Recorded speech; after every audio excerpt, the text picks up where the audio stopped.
kita itu mengalami sesuatu yang hilang. Kita tidak pernah punya pemimpin dalam 5 atau 10 tahun yang lalu. Pemimpin kita itu siapa? 10 tahun lalu yang kita kenang itu siapa? Nggak ada yang kita bisa kenang. Pemimpin yang tempo hari memimpin itu ngurusi dirinya sendiri sampai saat ini. Ngurusi keluarga. Tembok ratapan, tahlilan. Kaitannya itu udah ngurus diri sendiri itu. Bukan ngurus bangsa. Tapi kan yang dibohongi itu, katakanlah moralitas itu runtuh pada partai PDIP, Kang. Apa hubungannya dengan Akang pribadi? Oh yang tadi, ini lepas dari ini. Ya. Nah, kalau dia membohongi orang yang memiliki jasa yang begitu besar, untuk membohongi orang kayak saya, umpamanya dia kenal saya, Ya. wah ya gampang banget lah. Enteng, Mbak Mega aja dibohongi begitu dengan enteng, Mas Hasto dicatek dengan enteng, ya apalagi orang kayak saya. Siapa saya? Nggak ada hubungannya. Partai bukan. Ya. Golongan apa? Bukan. Ini individu. Di belakang saya nggak ada barisan apa-apa. Nah kalau di belakang saya ada 1 juta umat umpamanya, masih mending saya diperhitungkan. Ya nggak ada. Jadi Bung, terhadap orang-orang yang tidak punya apa-apanya, wah bagi Jokowi enteng sekali itu. Dan tidak hanya Jokowi, bagi pemimpin bangsa kita secara keseluruhan sama aja. Melihat siapa di belakang dia, kekuatan apa yang mendukung dia, nggak ada sikat. Ya kayak gitu, kira-kira macam gitu. Itu benar, atau benar. nggak ada kianati saja, ditipu saja, ya sudah. Yang kayak begitu. Kang Sobari sama Pak Jokowi sempat interaksi nggak sih? Kita ketemu, namanya budayawan itu 3 kali ya pertemuan itu. 2 kali di istana dan 1 kali di luar lah, ada di suatu tempat. Ya budayawan banyak jumlahnya, ada Ibu Tuti Herati, ada Romo Manyis, ada Nama-nama besar semua ya, Kang ya? Ya mungkin besar lah. Ya ada omong-omongan gitu. Ingat saya kayaknya kita nggak ngopi lah dulu itu. Iya. Begitu banyak orang, itu ngopi aja tidak. Ingat saya. Apalagi apa gitu, makan enggak. Ya kayak gitu. Jadi intinya pada waktu itu ada kepentingan. Budayawan ingin menyampaikan sesuatu yang moga-moga Jokowi punya sensitivitas budaya.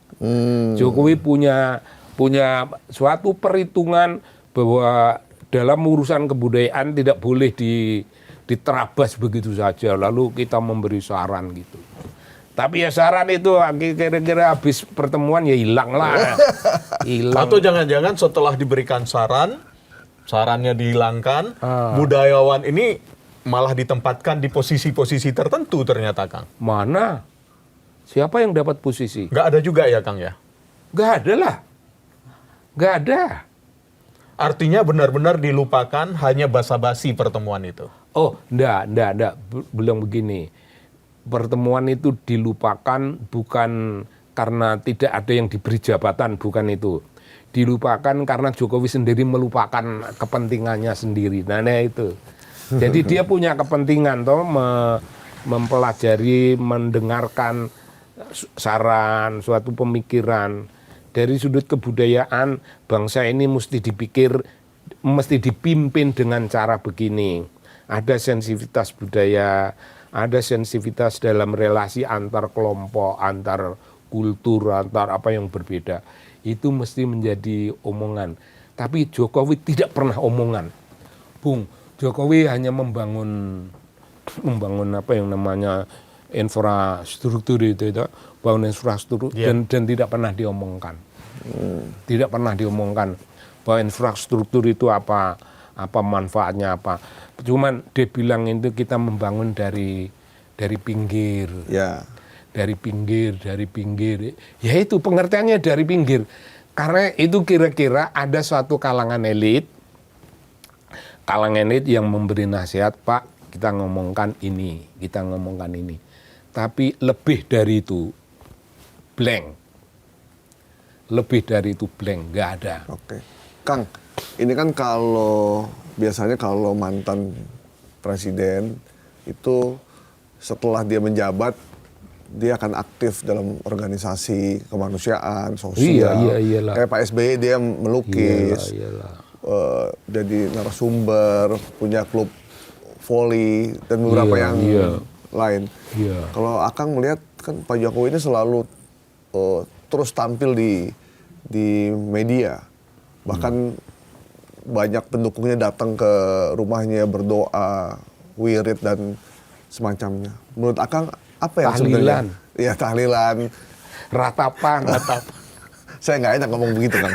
Jadi kalau menurut Akang apa yang melatar belakangi itu sehingga namanya selalu membayang-bayangi presiden yang sekarang? Itu yang saya sebut sebagai missing. Kita itu mengalami sesuatu yang hilang. Kita tidak pernah punya pemimpin dalam 5 atau 10 tahun yang lalu. Pemimpin kita itu siapa? 10 tahun lalu yang kita kenang itu siapa? Nggak ada yang kita bisa kenang. Pemimpin yang tempo hari memimpin itu ngurusi dirinya sendiri sampai saat ini. Ngurusi keluarga. Tembok ratapan, tahlilan. Kaitannya itu dong ngurus diri sendiri itu. Bukan ngurus bangsa. Kalau orang yang pernah yang kita sebut take the lead sebagai kepentingan bangsa, itu tidak akan pernah kelar. Dan take the lead itu belum pernah selesai sempurna dan dia masih ada sesuatu yang ingin disampaikan tanpa membanggu, tanpa merecoki presiden yang sedang bertugas, yang sedang bertugas. Jadi pemimpin yang lalu itu ya omong-omongan sama presiden yang sekarang, menitipkan pesan apa, menitipkan gagasan apa. Dan andai kata Bung, presiden yang sudah lalu itu tampil dalam sosok pemimpin masyarakat, bukan pemimpin bangsa lagi, pemimpin masyarakat, dan itu memfasilitasi terjadinya membuat lancar relasi antar kelompok yang mungkin ada terganggu oleh ini dan itu. Sebagai penyambung lidah gitu ya Kang ya? Sebagai penyambung. Andai kata itu yang dilakukan. Dan kalau di masyarakat kita itu selalu adalah memajukan urusan-urusan kebudayaan. Umpamanya ini memajukan urusan kebudayaan. Itu kan dia kan hadir Bung di Taman Ismail. Ini Taman Ismail ini apaan ini? Kok kalian sibuk dengan urusan birokrasi kesenian, bukan lebih mendorong terjadinya kemajuan individu-individu seniman itu menjadi orang-orang yang hebat. Kok kalian sibuk dengan birokrasi pengaturan ini dan Mbak, saya ingin sumbangkan ini begini, wah kayak gitu Bung. Dan dia datang lagi ke pusat-pusat kebudayaan di berbagai daerah. Wih, kalau begitu itu pemimpin betulan itu. Baru take the lead. Itu take the lead itu di dalam bidang kebudayaan, baru satu segmen kecil. Belum lagi nanti di bidang-bidang lain. Oh iyalah Bung. Kalau bidang lain kan lebih gampang lagi.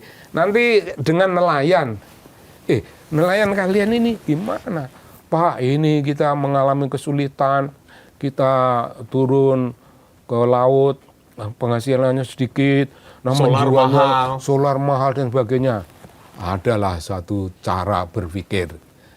Datangi presiden, tolong menterimu di bidang apa ini. Jadi bukan cawe-cawe dengan pekerjaan presiden ya? Janganlah. Ya. Tidak terhormat. Tidak terhormat. Terima kasih Kang Sobari telah hadir di To The Point aja. To the point. Udah hampir sejam ya? Sudah sejam kita diskusi. Nggak terasa kan Nggak kita terasa. ngobrol. Nggak terasa. Saya juga nggak terasa.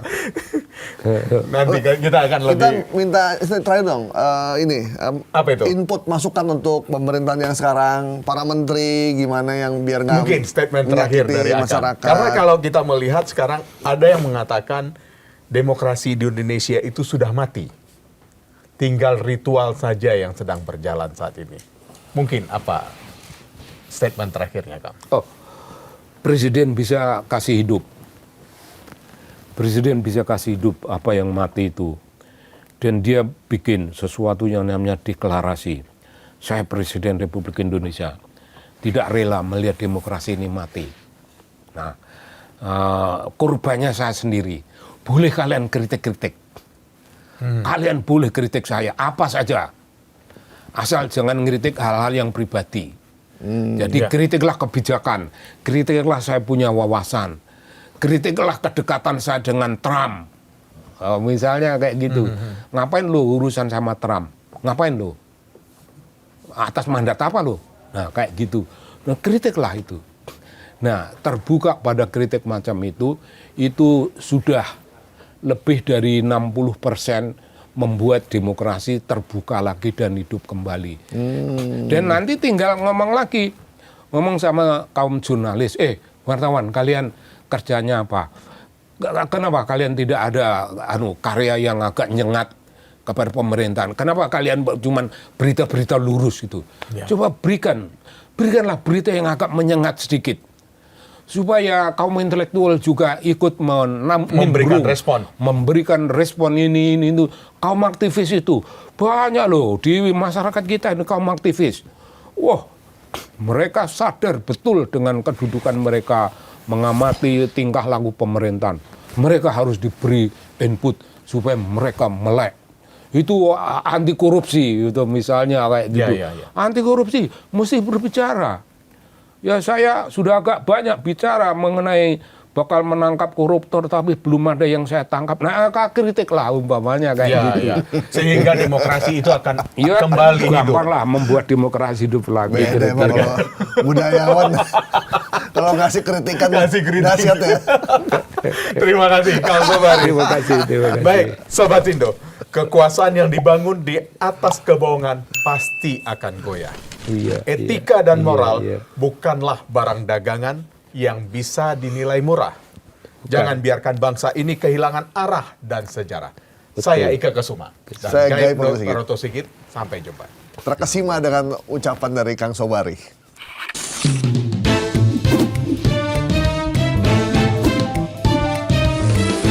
To the point aja.